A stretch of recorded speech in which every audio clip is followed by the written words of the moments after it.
वेरुन जी वस्ती, वेरुन जी वस्ती। चवंदा न आहिनि त जंहिंखे रब रखे तंहिंखे केरु चखे। हवा कंदड़ खेसि मोल सम्झी राति छॾे विया हुते मोड़ ते।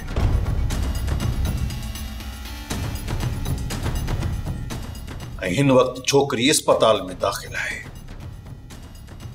जॾहिं होश में ईंदी त ॾोहिनि जी ख़बर पइजी वेंदी। भले माण्हू खणी ॻाल्हि लिकण जी केॾी बि कोशिश कनि, पर खून ऐं खथूरियूं कॾहिं लिकण जूं न आहिनि हूंदियूं। खून?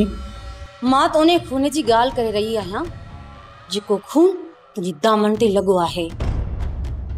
यादि रखजांइ, जेको तो ज़ुल्म कयो आहे न, उन जी पुॼाणी हिक न हिक ॾींहुं ज़रूर थींदी।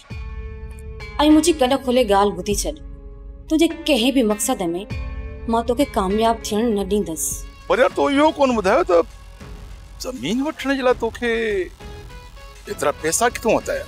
चवंदा न आहिनि त जॾहिं अलाह ॾींदो आहे त छप्पड़ हाणे ॾींदो आहे। का जर लॻी अथई छा?